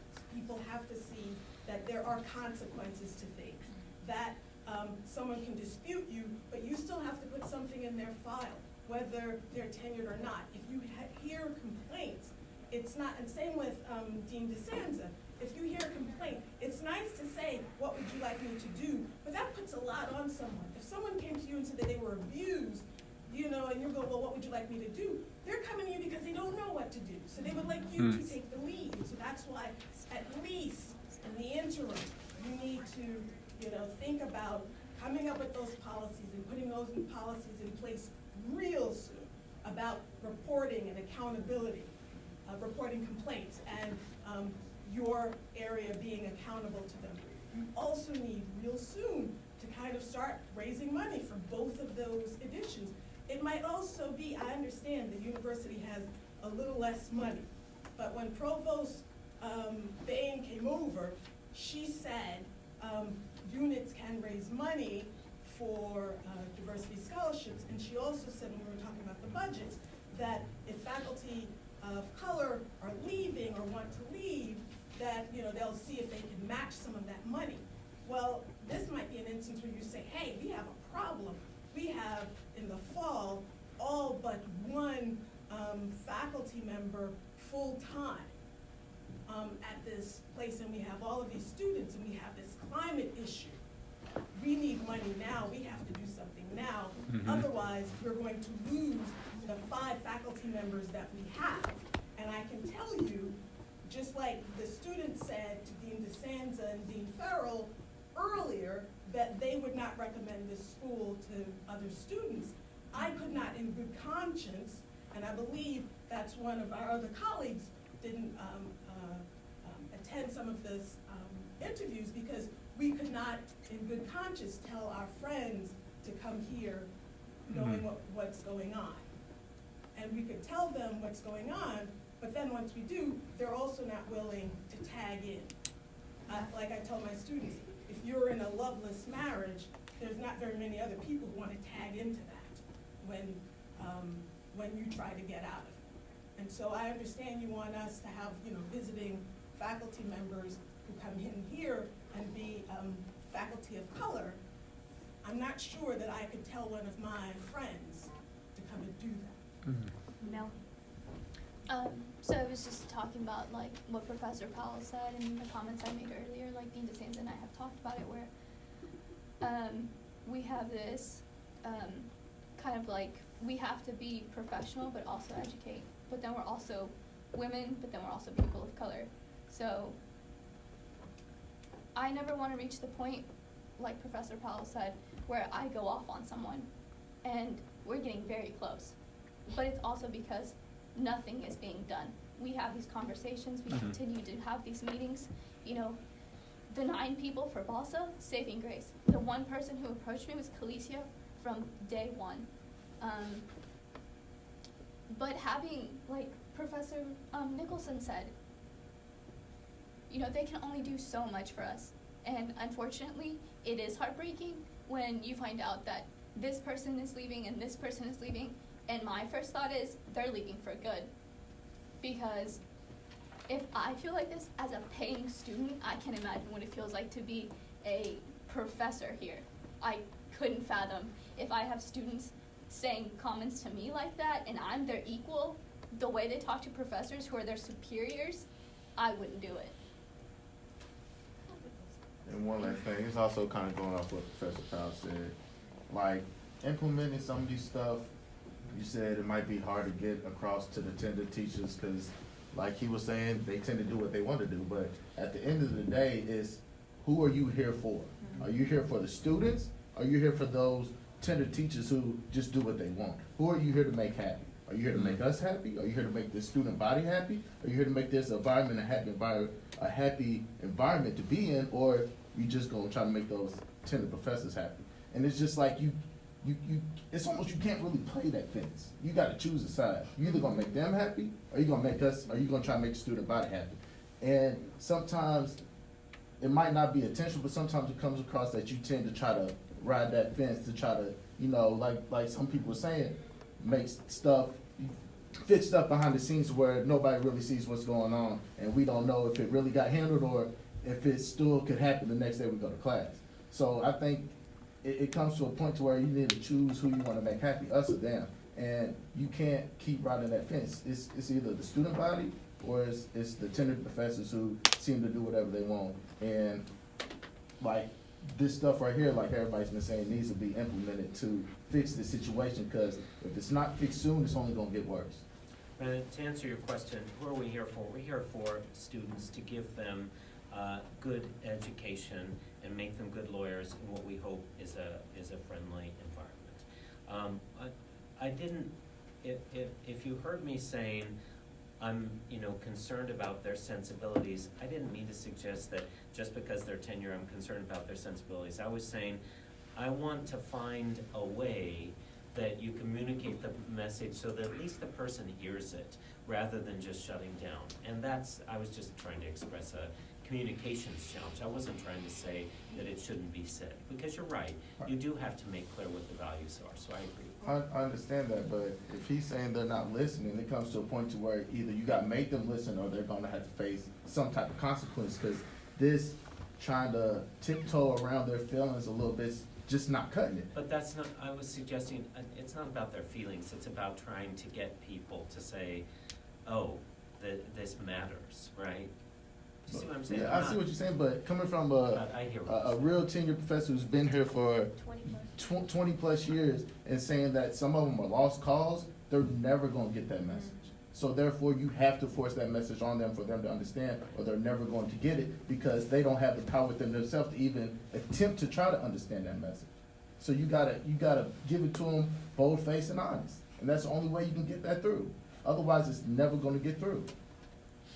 So Dimitri had his hand up way Well, long time ago. you can go ahead and I just I'll wanna get make a mine point as to together. what Brandon is saying. I mean, we started the meeting with talking about the mission statement of the school and what the school is supposed to represent, and I totally agree with what Brandon is saying and what Professor Powell brought up. Like, there's just some people that you're not gonna reach, and there's nothing you can do to control what other people are gonna do.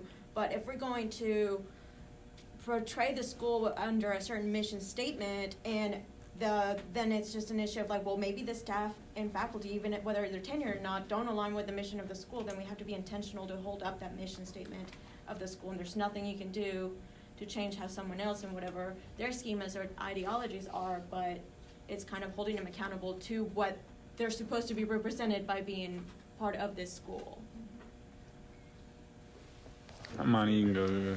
I think I I agree pass. completely with what Brandon said, and I would even go farther. It's not that we feel, well, this might just be me personally, that some people in the administration are just riding the fence. It's almost pushing it completely to the side, because there are 10 African American students in the 3L class and a few more other minorities of color. In a month, they will be gone. Mhm. Like, me and Donovan and Kaylee Raymer are the only African American students in the 2L class. The numbers keep dwindling. The numbers of minorities keep dwindling. And it's almost as if this is as much input as you are going to get over the next few years, because the numbers are dwindling. And I think what their concern is that after they leave, nothing will get done, because there's not enough students or faculty of color to keep this in the forefront of your mind. And I think a lot of us feel like all of our concerns repeatedly get pushed to the side. I know the 2Ls, I don't think there were any 2Ls, including myself, at the last diversity forum, because we felt like it was a waste of our time. Because we do this, and we do this, and we do this, and we're just venting. If I wanted to vent constantly, I could just talk to a friend. We want things to get done. And if you don't have the 5 faculty members of color, if you don't have 25 plus minorities coming at you, reminding you that there are things that need to get done, they will not get done. And that, I think, is how I feel and how a lot of us feel on a regular basis. I agree with her. The output, if we're looking at maybe even like we measure things on an output, like a business on stock value. So the outputs just keep going down. And I don't know where the drop off is, because like you said, you're doing JCTC programs, we're doing central programs, but these people aren't coming here. But then But I we're just see. starting those things. Yes, sir. Yes, sir. And then I see it is the structure. So that we're not going to tell anyone to come here. So what can we do, or what can we change right now? Because it feels like we're studying for like the wrong type of test or something, and it's just not carrying over. So what can we kind of change to change the composites upstairs to where they're not, 3, brown speckles on each one? Because I walk down the halls and I count all the time.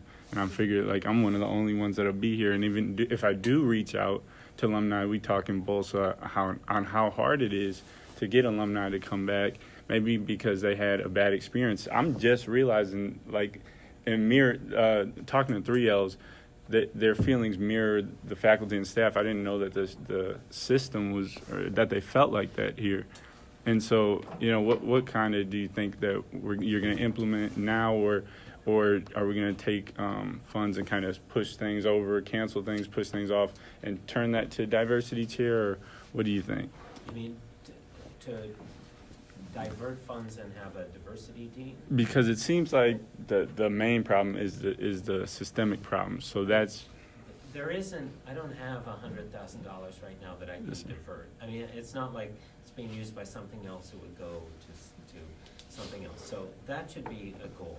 I mean, many of these other suggestions, you know, creating this, what I'll, for lack of a better phrase, call like an incident reporting system that would respect confidentiality, but would start to hold people to account, saying things in faculty meetings and in other fora to stress the importance of those things. I mean, some of the suggestions you've given are like short-term suggestions that we can do, right? yes, sir. So, you know, I will say that, you know, in terms of recruitment, again, last year, there were going to be, until, what was it, 10 days before? We had 6 African-American students in the entering class 10 days before, and 3 of them got better financial offers at the last minute.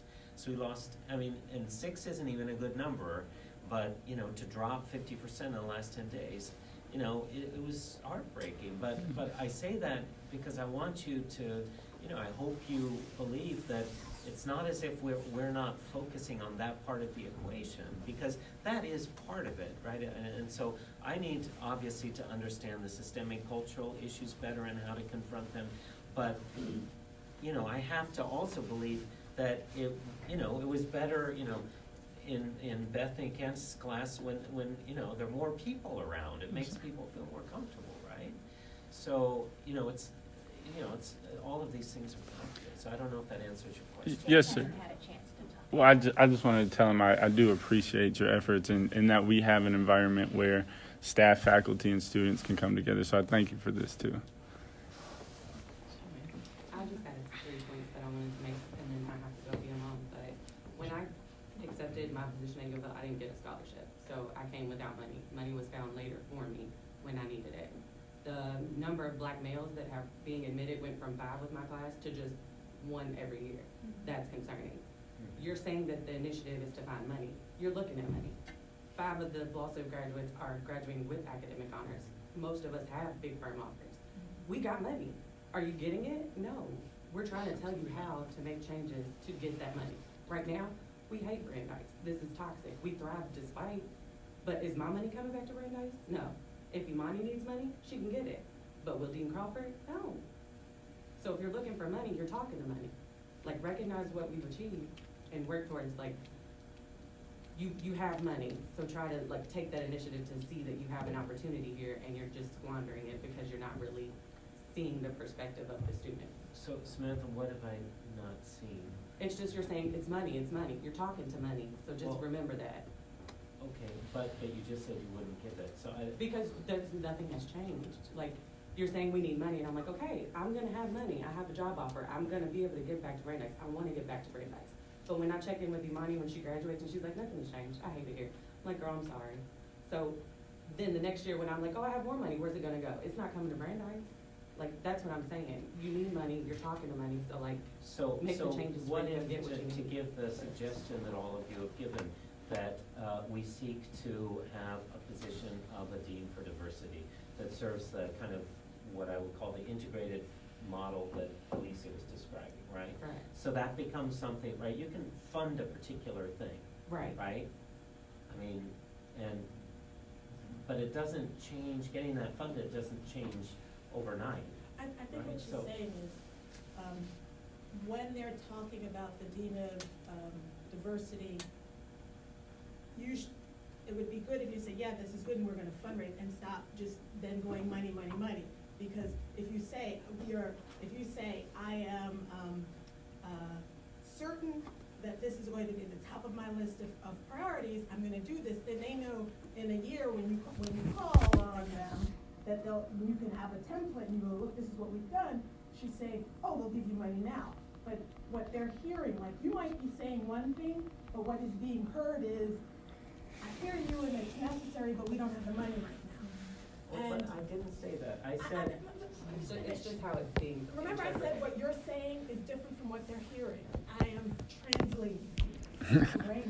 And what they need, maybe I need also. I haven't really thought that much about it and trying to keep things in check. But maybe it's this idea of like, I hear you today we don't have the money, but we are going to work to get that money and have a dean of inclusion like UVA does, like the University of Kentucky has, like University of Cincinnati has. That's what they're looking for. I will say it here. I will make a priority funding a dean of diversity and inclusion. I mean, that's a great suggestion. I got one statement. Do you have the authority to move money that's being funded to wherever you want it to go? Very little, it depends, because some funds are restricted. I mean, Right. the answer is, From the it funds that depends. aren't restricted. It depends. Because my thing is, if you're saying this diversity issue is the top two, then whatever falls underneath that that's getting funding should be shifted to the higher priorities. So that's why I'm kind of confused where you're saying we got budget cuts, we don't have the money for it, but yet other stuff is getting funded, but yet this is supposed to be top two for the other 3, 4, 5, 6, 7, 8, 9, 10 non-restrictive measures that's getting funded gets their money. Well, what things do you think are getting money that? I don't know, whatever's not restricted, that's why I asked, but my thing is, if this diversity issue is supposed to be top two, then that should get funding, and that problem should get addressed before those other non-restrictive means gets those funds. In my mind, that's the way it should work, the priority, then the trickle-down effect. I will promise you this, in the next, I have to be careful here because I'm doing more than one job right now. So I don't want to make a false promise. In the next 2 weeks, I will sit down with, and because I have other reporting things I'm responsible for first. In the next 2 weeks, I'll sit down with our financial officer and I'll talk to all of the deans about their individual budgets and see what we can cut. Maybe we can cut and, have less student programming, or I don't know what it would be. But I want to make clear, it's, I'm not the emperor, right? I don't just say, we're cutting here, right? But I will sit down with people, and because it is a priority, and maybe we can come up with creative ways to advance some of these ideas. Because I'm just saying on the things you can't say, I'm the emperor over. Right. Which I guess is the non-restrictive things that get funding, where you should say, I am the emperor and we're gonna address this problem. You might have to cut funding back this year to pay for this, and it might, reintroduce itself to next year to where you don't have to cut as much funding to get that same position, because who knows what that position is gonna bring to the law school. And that's my whole thing about it. You gotta take that risk and take that step to fix an issue that's a major issue in this law school, and until that's done, it's never gonna get fixed. I appreciate that. Can I just say also, I didn't address something Felicia mentioned, which was having things in orientation, and I like, maybe it was you, Brandon, said it shouldn't just be once a semester. I said it should be orientation, and then Or it you should be did. one in the fall Yeah, and one in the right. spring. So, just so you all know, Dean DeSantis and I have already talked about what we should start to do, give some situations people we're trying to figure out at least at orientation, and I like the idea of doing it in the spring, because you're right, people forget, right? And especially white people forget, because privilege allows you to forget, I get that, so. Well, perhaps maybe a student or faculty of color had input on what you're considering. Oh, it's not, no, it's not, we're just talking about when it would occur, I'm not gonna be the one, I shouldn't be the one to design it, right? I have a question, just, I guess, based on like logistical things. What, I don't think I understand what happens to students or faculty or staff that do these things that they're not supposed to do. I know that you mentioned that you spoke to someone and put something in their file, but what happens if they continue to do it? Or if a student does it, what happens to them? What are the consequences? I know that you probably would talk to them initially, but what happens if it happens again? Or the people that you said may never be reached, what happens if they never align? What's the consequence path line? What?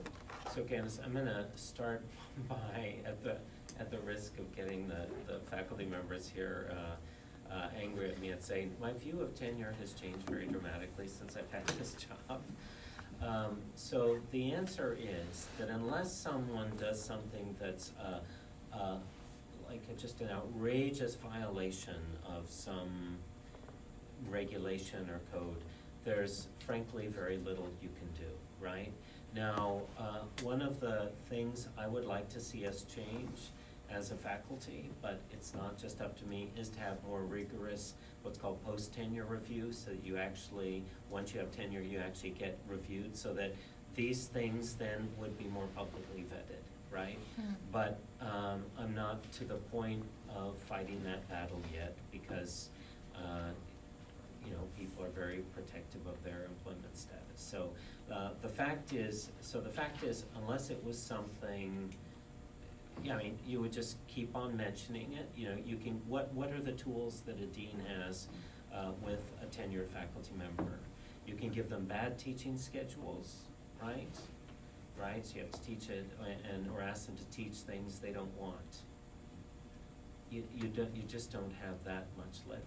So if they You cannot give them raises, but I don't think we've given raises in 5 years. So raises and bad teaching, so you have very little leverage. So if they continue, I'm just giving an example. So if a professor has, let's say, 6 complaints, or that's just a number I threw out in their file, at some point, does the culmination of them make it outrageous to where it's something to where they could get more than just, I'm just wondering what happens, like, once they get here and they. You're asking what's the benchmark for? Yeah, like, everybody? what's the end? It's a little hard to answer in the abstract. So, for example, the example Sophia gave of microaggression, a very